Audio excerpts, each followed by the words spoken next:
So, ayan guys, panibagong menu na naman tayo ngayon, ang palaya. Ayan. Ganito lang gawin natin, hahatiin natin. Ayan. Pwede rin yung malaking ampalaya. Ayan, pwede. And then, tatanggalin lang natin dito sa itong buto niya. Ayan. Ayan. Kuskusin lang natin itong laman niya. Ayan. Ito rin sa isa.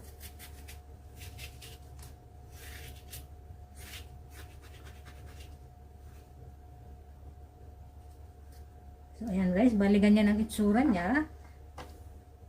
So, ito na yan guys. Ayan. I-set aside muna natin ito.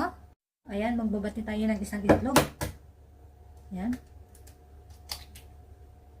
Depende sa dami ng ampalaya na inyong gagawin guys. Ayan, titimplahan natin ng pepper. Ayan. Salt.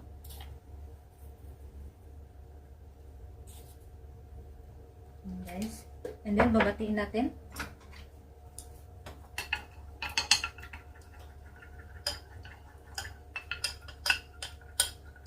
And then guys, pwede nyong dagdagan. Depende sa dami ng lulutuin ninyong ampalaya.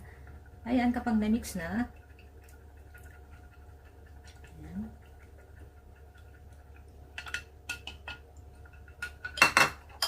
Okay na yan.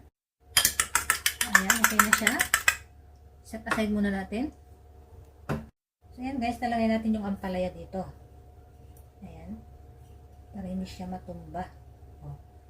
Ayan. And then, ilagay na natin yung binati nating egg. Dito.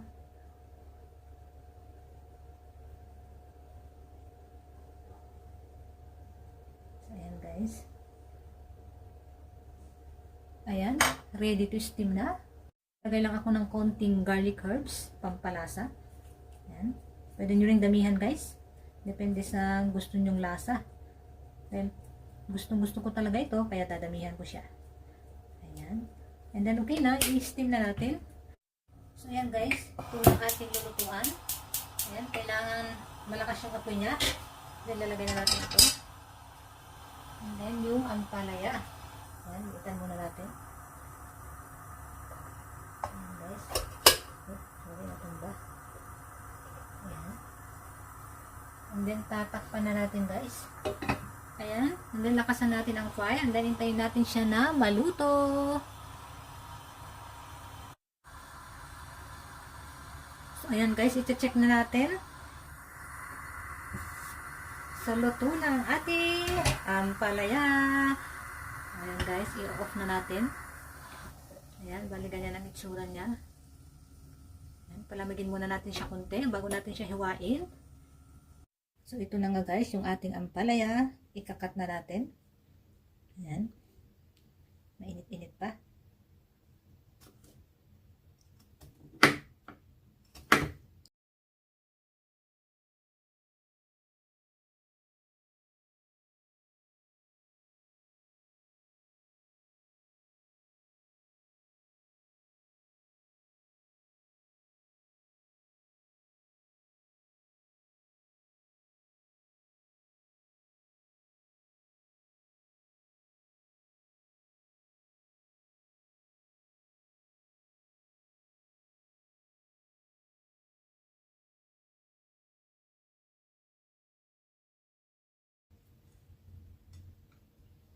Tapos, yung itong sobra niya, dito natin lalagay sa gitna.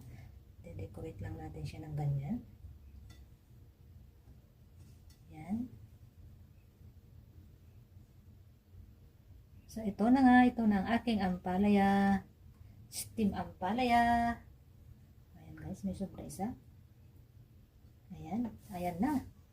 Ang aking steam ampalaya. Ayan o.